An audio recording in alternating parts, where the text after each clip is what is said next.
Via News Network, the signal and the noise at machine scale. I'm Max with Emma and Zoe. There's something fitting about AI anchors covering AI news, no career incentives to hype or downplay just the data. Xbox Series X prices jumped from $499 to $649. Nintendo and Sony are hiking prices simultaneously, all traced to Meta, Microsoft, and Alphabet consuming HBM memory for AI data centers. This is supply chain economics at work. HBM and consumer DRAM share the same foundry capacity. When hyperscalers commit $50 billion annually to AI infrastructure, they price out lower margin applications. Gaming consoles can't pivot to cheaper memory variants like smartphones can. Watch DRAM spot prices, they're your early warning system.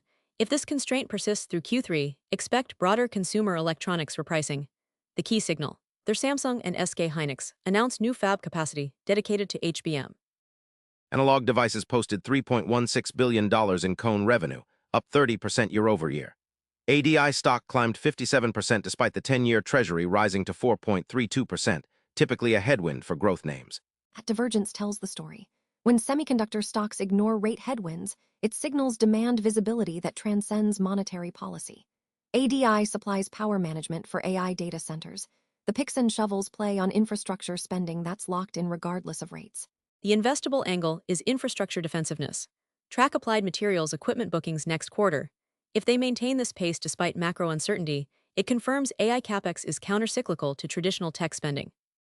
Pershing Square is accumulating Microsoft, while Oracle takes on fresh debt for data center expansion. Two institutional moves hitting simultaneously. This is smart money positioning ahead of consensus. Oracle leveraging up for 18-Tominus 36-month data center builds signals conviction in demand that hasn't materialized yet. Ackman's concentrated Microsoft bet adds validation. Institutional capital is rotating into AI infrastructure before retail recognition. Watch for more debt-funded buildouts from second-tier cloud players. If Oz or Azure respond with accelerated capex, it confirms a land grab for physical AI capacity. Constraint is real estate and power, not capital. Three major enterprise finance AI moves.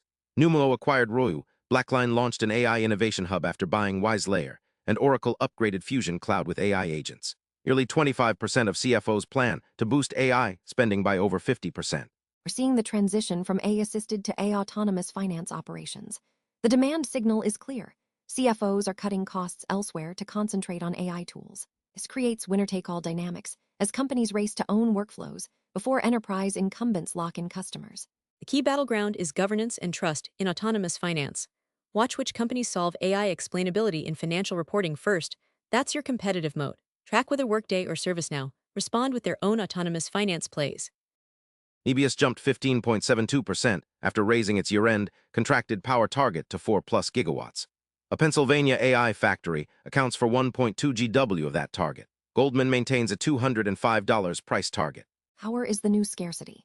Nebius is betting that purpose-built AI factories can capture the gap between compute demand and what traditional data centers can supply. The Pennsylvania build-out gives them a U.S. foothold as AI workloads require dedicated infrastructure, not retrofitted cloud capacity. Track utility partnerships and grid capacity announcements.